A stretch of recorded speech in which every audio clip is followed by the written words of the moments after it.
Welcome to this week's episode of Biomedical Broadcast, where we summarize novel findings in the clinical and biomedical worlds.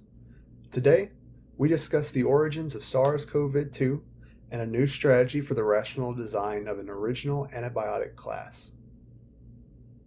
Using phylogenetic data and epidemiological data on the early COVID-19 pandemic in Wuhan, a recent paper in Cell hopes to shed light on the origins of SARS-CoV-2.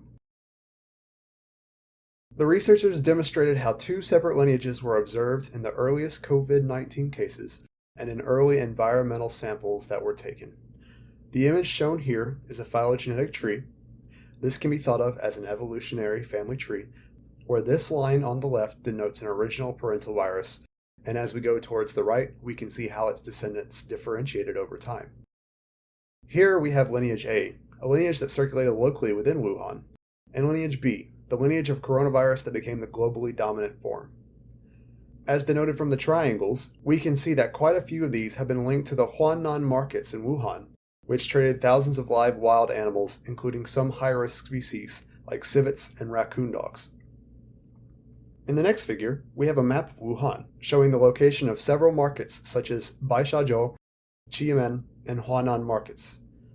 We can also see the Wuhan Institute of Virology, where much of Dr. Shi Zhongli's coronavirus work was performed, as well as many of the earliest documented cases as shown by the red circles. We can see that most of these cases cluster around the Huanan market.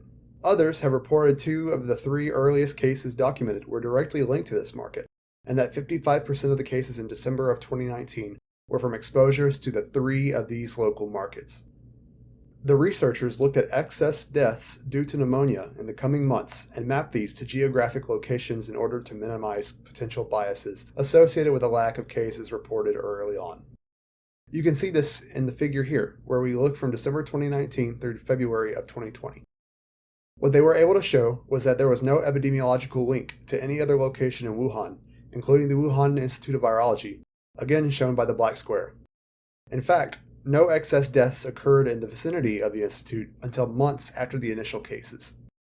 They then addressed claims that SARS-CoV-2 may have been genetically engineered to promote human transmission. The researchers noted that the virus has experienced several mutations that have increased its fitness over time, and focusing on the notable fur and cleavage site adaptation, demonstrate that these can be explained by simple evolutionary mechanisms. It is also noted that there is no reason a hypothetically engineered virus would utilize a suboptimal fur and cleavage site when a more active canonical form exists in related viruses, and that generating this novel, subpar form would be overly complex to justify. The researchers concluded that the data we have most likely points to a zoonotic event. There is no hard evidence that the virus is of laboratory origin, and while the possibility of a lab accident can't be dismissed entirely, it's very unlikely relative to the high contact with animals containing other viruses that occur routinely through trading. In other news, scientists have developed an original approach for the design of a novel gram-negative bacterial treatment, which holds promise to be the first successful clinical development for treatment of life-threatening antibiotic-resistant infections in 25 years. The strategy involves a set of substitutions around a fused pyrazole diazobicyclooctane, or DBO, ring system, as shown in the figure here. This class of compound works by binding to the penicillin binding proteins, or PBP, a group of enzymes with considerable research interest due to their role in antibiotic resistance. They were able to show that their flagship compound, ETX0462, demonstrated robust in vivo efficacy in both thigh and lung mouse models of infection. In the figure shown here, the researchers infected mouse thigh and lung models with the common gram-negative bacteria Pseudomonas aeruginosa. They followed bacterial load by colony-forming units for 24 hours in the presence of no treatment or their new ETX compound. Bacterial load was dramatically increased in mice with no treatment in both lung and thigh cases. The ETX compound was given every 3 hours at 1 of 4 doses and demonstrated a concentration-dependent reduction in bacterial load. In thigh tissue, the drop in bacterial load was comparable in the higher doses to that of colistin, a last resort treatment for multi-drug resistant gram-negative infections. They also demonstrated that mice treated with the ETX compound survived significantly longer than control mice or mice treated with the antibiotic ceftazidime.